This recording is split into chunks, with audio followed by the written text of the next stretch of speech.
Shalom semuanya, selamat pagi. Saya berharap semua dalam berkat Tuhan di pagi hari ini dan siap menyambut berkat Tuhan di weekend ya, di Jumat ini. I love Friday atau Good Friday ya. Semoga semuanya diberkati Tuhan. Dan saya akan membagikan kebenaran firman Tuhan yang mengantar saudara untuk melewati hari Jumat ini.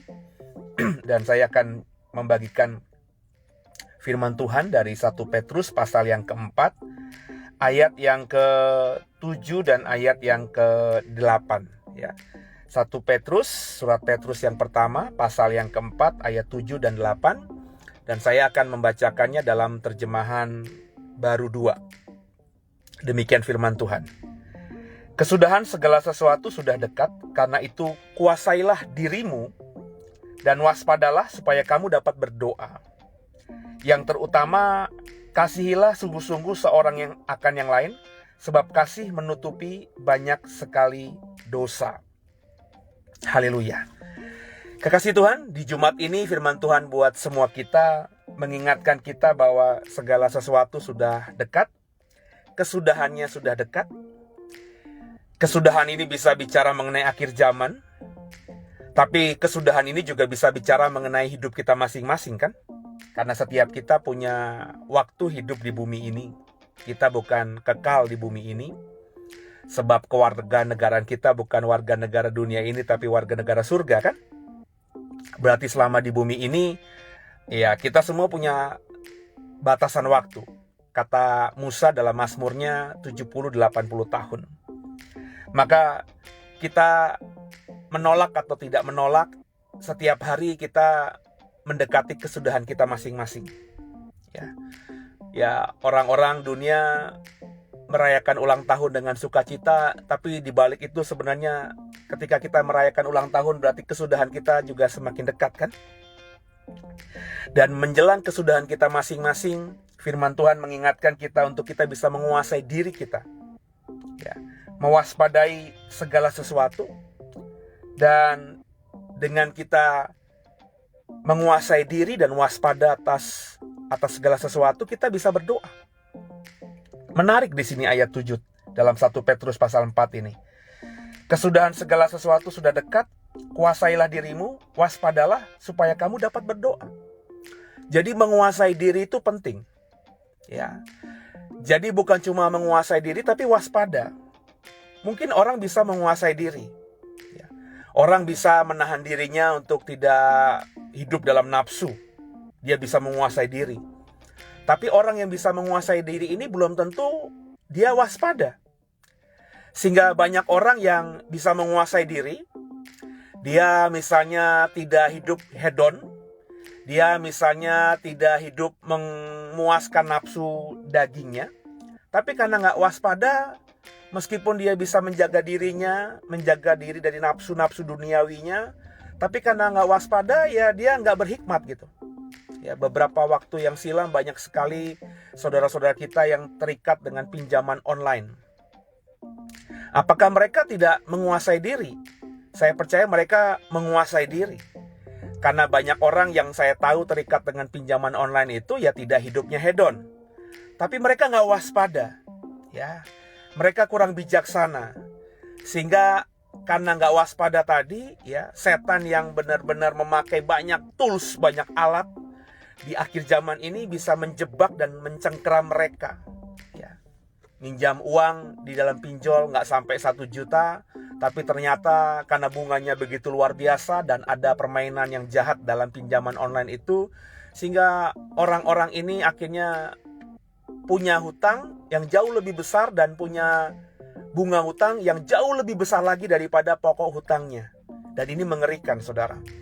Maka Bapak Ibu, di dalam hari Jumat ini firman Tuhan mengingatkan kembali agar Bapak Ibu benar-benar bisa menguasai diri. Ya, kendalikan dirimu dan waspada. Dengan kita melakukan hal itu dan kita bisa menjalankan dua itu, kata Petrus dalam surat 1 Petrus pasal keempat ayat yang ke-7, kita bisa berdoa.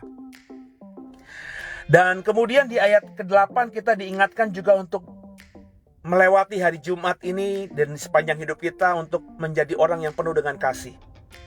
Ada satu kalimat dalam ayat 8 di surat 1 Petrus pasal 4 yang banyak disalahpahami oleh banyak orang. Saya baca ya. Kembali saya baca terjemahan baru 2. Demikian firman Tuhan. Kasihilah sungguh-sungguh seorang akan yang lain, sebab kasih menutupi banyak sekali dosa. Kasih menutupi banyak sekali dosa. Ya. Ini banyak dipahami orang. Oh, kalau begitu, kalau saya punya dosa banyak, ya saya berbuat kasih aja. Dengan saya berbuat kasih, maka dosa-dosa saya itu akan ditutupi. Jadi saya bisa bayarlah hutang-hutang dosa saya dengan berbuat baik. Maka banyak oranglah berbuat baik, membantu atau menjadi sponsor dari panti asuhan, padahal hidupnya sehari-hari adalah koruptor. Mereka memelihara banyak anak yatim, padahal hidupnya sehari-hari mereka adalah seorang mafia atau pengedar narkoba. Seperti kemarin belum lama ini juga banyak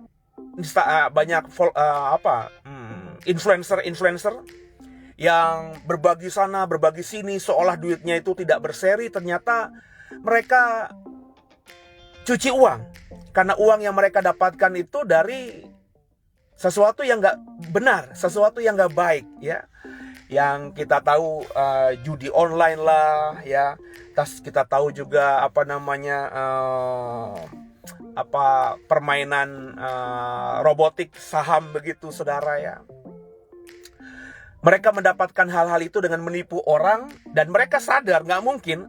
Itu bukan saja orang yang beragama, orang tidak beragama itu punya hati nurani. Pasti mereka sadar mereka berbuat salah, dan untuk mereka bisa menetralisir itu, mereka akhirnya berbuat baik. Ayat di dalam 1 Petrus pasal 4 ayat yang ke-8 bukan bicara soal itu. Dosa selalu dosa. Dosa hanya bisa diselesaikan dengan Bapak Ibu percaya kepada korban salib Yesus di atas kayu salib. Ketika Bapak Ibu percaya Yesus Kristus sudah menebus dosa kita, saudara percaya bahwa darah Yesus sudah menyelesaikan segala kutuk dosa kita, maka Bapak Ibu bisa lepas dari dosa. Jadi kalau Bapak Ibu hari-hari ini, di sepanjang hari ini berbuat dosa, itu dengan kita berbuat kasih, kasih itu tidak akan menutupi dosamu. Kasih sebesar apapun yang kau lakukan tidak akan bisa membuat dosamu itu jadi putih gitu. Nggak bisa. Ini sesuatu kesalahan yang fatal dan tafsir yang fatal juga. Di dalam ayat tadi dikatakan bahwa kasih menutupi banyak sekali dosa, itu maksudnya kalau kita ini punya kasih, orang yang berbuat jahat sekalipun kepada kita, orang yang bahkan berkali-kali berbuat jahat kepada kita, orang yang berkali-kali berbuat dosa terhadap kita, melukai hati kita, kalau kita punya kasih, kita bisa mengampuninya. Sehingga ketika kita mengampuni, maka dosa orang itu juga pasti akan diampuni. Karena firman Tuhan mengatakan, kalau kita mengaku dosa, kita meminta ampun kepada orang lain, maka Bapamu di surga juga akan mengampuni kita. Jadi kalau ada orang berbuat jahat sama kita, dosanya itu berkali-kali. Mereka memang dulu sengaja berbuat dosa terhadap kita. Mereka memang dulunya belum bertobat, sehingga seringkali melukai hati kita. Tapi kalau kita sudah hidup dalam roh, kita sudah hidup dalam Roh Kudus, dalam kasih Tuhan Yesus, dan kita mengasihi mereka, ketika sewaktu-waktu mereka akhirnya bertobat dan mereka minta ampun kepada kita, minta maaf atas perbuatan jahat mereka kepada kita, ketika kita mengasihi mereka, maka selesailah. Selesai apa? Selesai dosa kita. Karena kita mengampuni orang lain, maka dosa kita diampuni sama Tuhan. Dan orang itu pun juga selesai. Kenapa? Karena dosanya yang semerah kermisi itu karena kau ampuni. Juga ketika dia bertobat kepada Tuhan, maka dosanya juga pasti akan diampuni. Itulah arti dari kasih menutupi banyak sekali dosa. Bukan diartikan bahwa kalau kita berbuat kasih, maka dosa-dosa kita akan diampuni. Bukan itu, saudara. Tapi kalau kita mempraktekkan kasih, orang jahat, siapapun itu yang melukai kita dan berbuat dosa terhadap kita, dan kita ampuni mereka, kita mengasihi mereka, kita memaafkan mereka, maka kita beres di hadapan Tuhan, dan kita juga menolong orang itu juga beres di hadapan Tuhan. Itulah kekuatan kasih. Maka di hari Jumat ini, di akhir pekan ini, mungkin beberapa saudara nanti habis pulang kerja langsung liburan weekend bersama keluarga. Ingat pesan Tuhan di akhir pekan ini kepada saudara, agar saudara mulai menguasai diri. Ketika nanti akhir pekan, Sabtu, Minggu, liburan bersama keluarga, kendalikan dirimu, kuasai dirimu, dan waspadalah. Kalau sudah mengendalikan diri, pergi ke luar negeri, bisa menjaga diri, tidak hedon, tidak nafsu beli A, beli B, C, beli D, tapi juga patut untuk waspada. Sebab setan itu, kuasa jahat itu seperti singa yang mengaum-ngaum. Dia selalu mencari kesempatan untuk menekan kita. Jadi waspada. Dan ketika kita bisa menjaga diri kita, menguasai diri kita, dan kita waspada, maka kita bisa berdoa. Dan ketika kita berdoa, membangun hubungan dengan Tuhan, maka kita akan dekat dengan Tuhan. Dan Tuhan yang kasih itu akan mentransfer kasihnya kepada kita, sehingga kita akhirnya hidup dengan kasih. Dan kalau kita sudah hidup dalam kasih, kita bisa mengampuni siapa saja. Orang-orang yang menjahati kita, menzolimi kita, membuli kita, menyakiti kita, bahkan membuat kita menderita, kita mengampuni mereka. Sehingga ketika kita mengampuni mereka, kita pun beres di hadapan Tuhan. Dan kita juga membantu orang itu bisa beres di hadapan Tuhan. Sehingga akhirnya berkat dari Tuhan yang mengalir dalam hidupku dan hidupmu jika kita melakukan kebenaran firman Tuhan. Demikianlah pesan Tuhan di akhir pekan ini. Semoga akhir pekan ini berkat buat saudara.